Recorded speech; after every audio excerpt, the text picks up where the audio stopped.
bonjour tout le monde. Donc, tout le monde sait que la mission locale, c'est un relais qui donne cette ouverture à tout acteur socio-économique d'interagir pour satisfaire et les besoins du territoire au niveau socio-économique et les besoins, bien sûr, du public de ce territoire.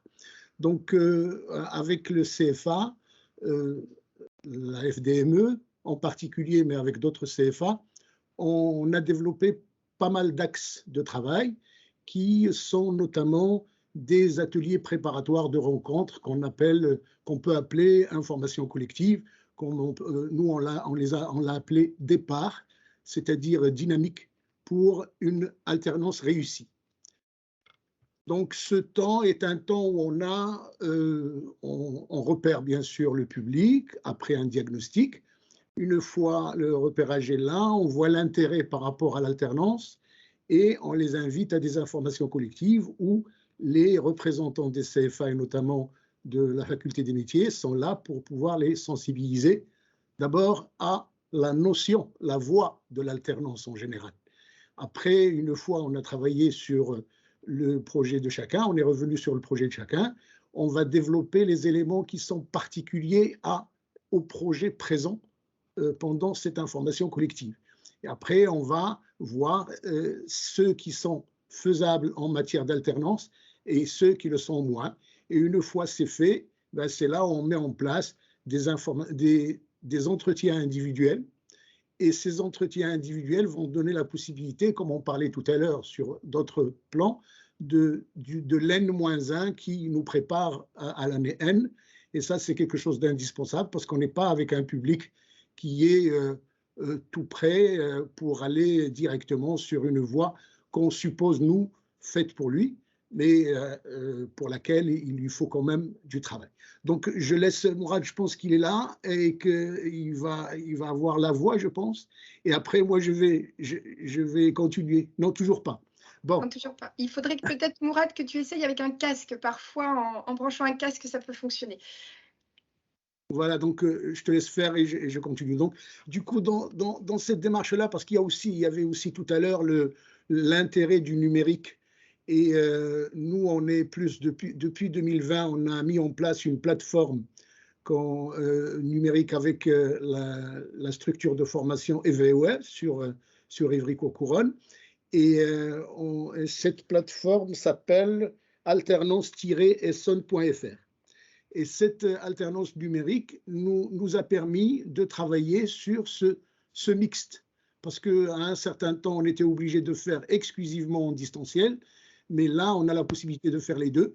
Et il faut absolument, pour notre public, qu'il y ait cette possibilité de présence physique d'un groupe, soit qui ne peut pas utiliser le numérique par lui-même tout en étant sur place, à distance, et il vient pour être accompagné, soit qu'il faut quand même qu'il y ait un minimum de rencontres avec ce public et avec les acteurs socio-économiques du territoire.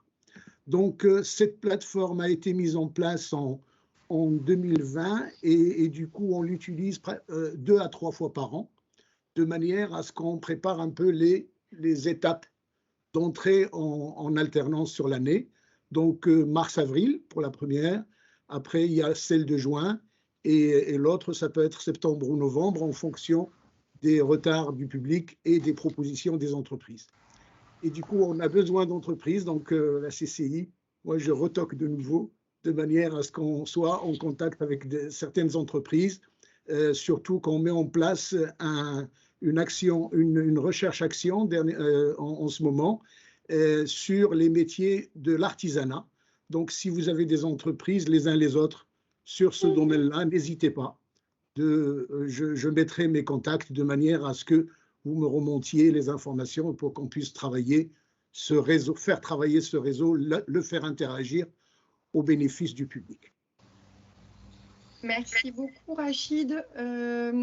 Est-ce que, Rachid, vous pourriez nous parler davantage parfois vous menez avec les CCI Je sais que par exemple, du côté des Hauts-de-France, il a été mené avec les missions locales une action de escape game pour justement apprécier les soft skills des candidats qui avaient été pressentis pour être recrutés par une entreprise. Et tout ça, ça a été mené de concert avec les missions locales. Quel type d'action concrètement vous menez pour attirer vers les jeunes Alors, nous, au fait, déjà, on a un forum qu'on a appelé phare, la formation et l'alternance recrute. Ce forum est un forum qui donne la possibilité au public de rencontrer toutes les structures, mais de tous bords, organismes de formation, CFA, entreprises, associations, institutionnelles et ainsi de suite, pour pouvoir avancer sur ces plans. On travaille aussi avec l'ANAF. Alors l'ANAF, c'est l'association française ou de France des apprentis de France, l'association nationale des apprentis de France, et parce que eux, ils ont aussi une plateforme de mise en relation du public avec les entreprises qui embauchent. Donc, et on a développé, notamment avec le public PRIGE, mais maintenant ouvert à tout public, une action qui s'appelle Filme ton profil et qui aide, qu'on a commencé déjà en 2021 et qu'on est en train de lancer la deuxième partie en 2022, de manière à ce que ce public arrive à exprimer son identité professionnelle en parlant de son parcours et de son objectif. Et du coup, c'est comme ce qu'on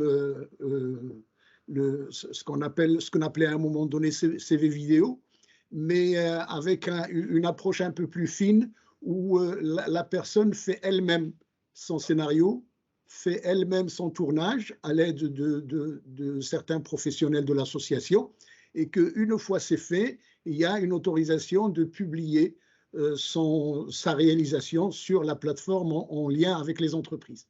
Et du coup, on est en train de travailler sur l'ouverture de ces liens-là avec notre site, voire les sites de tous les partenaires comme la CCI et autres. D'autres éléments en dehors de ça, en dehors de Filme ton profil, il y a aussi un travail, parce que départ, c'est quand même la sensibilisation à l'apprentissage, où les CFA et notamment la FDME, la Faculté des métiers, mobilisent des agents, des personnes qui travaillent dans le domaine de l'alternance et de l'apprentissage, et M. Mourad Chergui, qui est avec nous comme développeur, depuis 5-6 ans déjà, on est sur cette action. Et cette action de sensibilisation, c'est une fois les personnes sont là, ils sont dans une situation où on les écoute pour savoir dans quelle mesure leur objectif et leur projet est réalisable dans le cadre de l'alternance. Une fois c'est fait, ben, ils sont invités à un entretien individuel. Après, ils peuvent être intégrés dans un parcours de sécurisation de l'apprentissage, voire même des rencontres avec l'entreprise. On en a fait une fois il y a de ça 2-3 ans, juste avant la situation de crise sanitaire, une expérience sur le mois d'octobre-novembre où on a mobilisé plus d'une centaine de jeunes avec une cinquantaine de personnes qui ont eu des résultats, soit d'intégrer les CFA et pour la plupart avoir à la fois le CFA et l'entreprise. Donc tous ces éléments-là sont des éléments qui sont indispensables par rapport à la numérisation et par rapport à tout ce qui est possibilité d'intégrer et d'aller vers l'apprentissage à travers le numérique. On a toujours eu un constat sur le terrain que numériser à 100%, ce n'est pas utile et ce n'est pas important pour notre public. Il faut absolument mixer. La preuve en est, c'est qu'on a le 8 de ce mois une rencontre avec l'AFT de transport logistique et nombre de personnes étaient intéressées, mais elles ne pouvaient pas intégrer parce qu'elles n'avaient pas la possibilité d'aller sur Teams ou sur Zoom soit la possibilité, soit la technicité pour le faire.